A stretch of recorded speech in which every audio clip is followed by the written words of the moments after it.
जिंदाबाद जिंदाबाद जिंदाबाद जिंदाबाद जिंदाबाद हमारी इच्छा जिंदाबाद जिंदाबाद जिंदाबाद। गुंडा राज खत्म करो, कानून का राज कायम करो, गुंडा राज खत्म करो, कानून का राज। सीधी तस्वीरें जंतर मंतर से आप देख रहे हैं। एसडीपीआई के पदाधिकारी और समर्थक भारी तादाद में मॉब लिंचिंग के खिलाफ आवाज उठाते हुए। आदाब, नमस्कार, सत श्री अकाल। मैं सुल्तान भारती और आप देख रहे हैं सेकुलर भारत न्यूज। दोस्तों, मॉब लिंचिंग एक ऐसा शब्द है जो सभ्य संसार के माथे पर एक कलंक जैसा है और किसी भी बहुत सारी संस्कृतियों का खूबसूरत गुलदस्ता रखने वाले मुल्क के लिए गाली जैसा है। सरकार की हजारों कोशिश और दावों के बावजूद मॉब लिंचिंग देश में रुक नहीं रही है। हमारे देश में यह शब्द अक्सर सुनाई पड़ जाता है। आज एसडीपीआई यानी social democratic party of India के सैकड़ों कार्यकर्ता दिल्ली प्रदेश अध्यक्ष डॉक्टर ए.आई. खान के साथ में जंतर मंतर पर इकट्ठा हुए। उन्होंने जमकर नारेबाजी की, संविधान के दायरे में सरकार से इस समस्या की मांग की और इस चीज का आंकड़ा देते हुए बताया कि ये 2014 से अब तक इसकी रफ्तार में इतना इजाफा क्यों हुआ है और कौन जिम्मेदार है इसके लिए। Doctor AI. खान ने आखिर कहा क्या, सुनिए एक रिपोर्ट।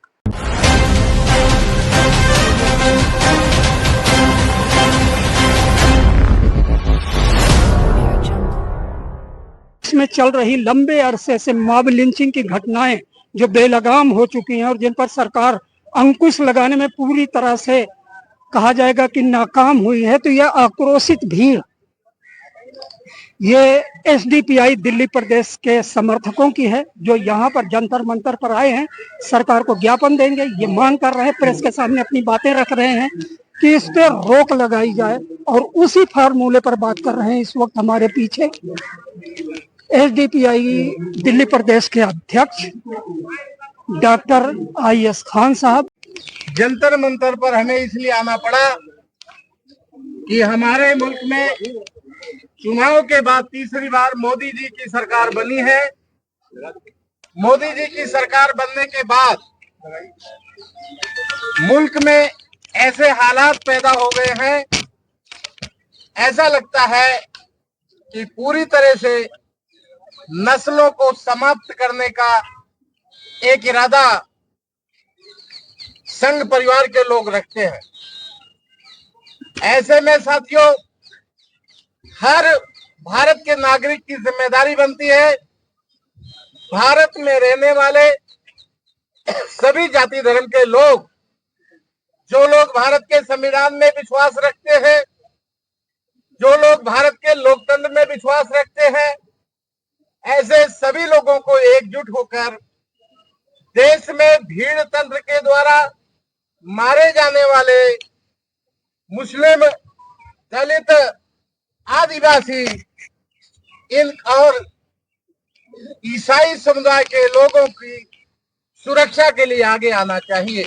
किसी भी हालत में देश में के नफरत की राजनीति नहीं चलेगी। देश मोहब्बत से चलेगा, देश भाईचारे से चलेगा, देश जो है अमन और शांति से तरक्की करेगा। इसलिए साथियों, मैं आपको पुनः धन्यवाद करते हुए मैं अपनी बात को बंद करता हूँ। धन्यवाद। खान साहब, पूछना ये है, खान साहब सवाल ये है, केंद्र सरकार जो सत्तारूढ़ केंद्र सरकार है उस पर भरोसा नहीं आपको, आपने अपनी बातों में इल्जाम भी लगाया, तो सलूशन है किसके पास, क्या सलूशन? विश्वास केंद्र सरकार पर हो या ना हो, भारत के संविधान पर हमारा विश्वास है और भारतीय संविधान के अनुसार जो लोग सत्ता में हैं, हम उनके सामने अपना ये सवाल रख रहे हैं। न्यायपालिका पर हमें पूरा भरोसा है। न्यायपालिका पूरा ईमानदारी से अपना काम कर रही है। न्यायपालिका पर भरोसा उन लोगों को नहीं है जो किसी भी नतीजे से पहले अपने फैसले लागू कर रहे हैं। वो लोग दोषी हैं। आपके माध्यम से चीफ जस्टिस तक मैं ये संदेश पहुंचाना चाहता हूं, भारत की न्यायपालिका चीफ जस्टिस को ये पावर है कि जहां पर इस तरह से आरोप सिद्धि से पहले परिवारों को किसी एक व्यक्ति के दोष पर किसी परिवारों को नुकसान पहुंचाया जा रहा है, वो तुरंत रोका जाए, वो सीधा संज्ञान ले और ऐसी चीजों को रोकने का काम करे ताकि न्यायपालिका का भरोसा जो आम जनता में है वो कायम रहे।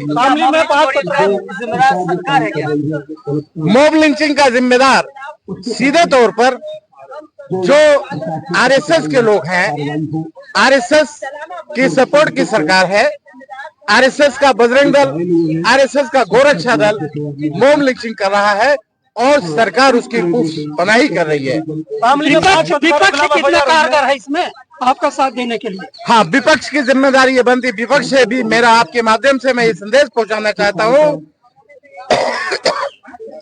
जिस तरह से अल्पसंख्यक समाज ने विपक्ष को पूरी ताकत दी है, उस तरह से विपक्ष को भी चाहिए कि अल्पसंख्यक के समाज के साथ उन सेकुलर हिंदू भाइयों को लेकर खड़े हो जो आज भारत के संविधान पर विश्वास रखते हैं, भारतीय संविधान के अनुसार भारत को देखना चाहते हैं। उनको साथ लेकर वो मुसलमानों के लिए भी साथ खड़े हो। लेकिन विपक्ष जो है एक संसद से जो है सभी धर्म को लेकर के एक मैसेज देने की कोशिश करते हैं कि सभी धर्म जो है आपस में नफरत नहीं सिखाता है, उसपे भी जो एक बवाल हो जाता है। वो बवाल करने वाला एक समूह भारत में, मैंने पहले बताया, संघ परिवार के जरिए ये काम हो रहा है। आज से नहीं, पहले से अभी तक आप देखें संघ परिवार के बहुत सारे लोग, मैं समझता हूँ कि बलात्कार में आज हमारी सरकार में जितने लोग बैठे हैं सब पे बलात्कार, और ये अभी प्रीत सिंह का नाम जो मैंने लिया था अपनी बात में, इस पर भी बलात्कार का आरोप है। ये सब वो लोग हैं, इनकी सरकार की पुष्पनाही है और शायद आप लोगों को जानकारी है नहीं है, ये लव जिहाद के नाम पर संघ की एक बहुत बड़ी साजिश है। आप लोग तलाशिएगा, उसे देखिएगा तो आप पाएंगे कि ये कितनी बड़ी साजिश है और देश को किस तरह खोखला। लेकिन लोकसभा चुनाव 2024 के दौरान जब मोदी जी जो हमारे देश के प्रधानमंत्री हैं, उन्होंने इंटरव्यू में कहा था कि जिस दिन मैं हिंदू मुस्लिम करूंगा उस दिन सार्वजनिक जीवन जीने के योग्य नहीं रहूंगा। फिर कैसे उन पे आरोप लगाते हैं आप? कहना और करना, देश का प्रधानमंत्री होने के बाद इसी लोकसभा में पहले एक कानून बनाया गया था जिसमें संसदीय भाषा में लगभग 50 ऐसे शब्दों को बैन किया गया था कि जो संसदीय भाषा में नहीं आते। आप उसमें मोदी जी ने अपने भाषण में सब जगह उसका इस्तेमाल किया। उसमें उन्होंने, आप देखिए, मुजरा जैसा शब्द का इस्तेमाल किया। आप मोदी जी के बारे में क्या सवाल करना चाहते हैं? मुझे अफसोस है, देश में जब जब अनपढ़ लोग शासन सत्ता में आएंगे वो बोलेंगे कुछ और करेंगे कुछ। संघर्षशील नेता हैं आप, बुद्धिजीवी हैं, एसडीपीआई के अध्यक्ष भी हैं दिल्ली प्रदेश। ये बताइए, आपके नजदीक मॉब लिंचिंग का सलूशन है क्या? आपसी भाईचारा, आपसी प्यार मोहब्बत, मॉब लिंचिंग का सीधा तौर पर यही हल है। और वो तमाम भारत के सेकुलर लोग जिस दिन रोकेंगे, ये शरारती लोग चंद हैं, इनका रास्ता रुक जाएगा और सरकार ईमानदारी से काम करे। उत्तर प्रदेश गुंडा राज खत्म करो, कानून का राज कायम करो, गुंडा राज खत्म करो, कानून का राज कायम करो। संघ परिवार की साजिश नहीं चलेगी, संघ परिवार के गुंडागर्दी नहीं चलेगी। सीपीआई जिंदाबाद, हमारी एकता जिंदाबाद, हमारी एकता जिंदाबाद।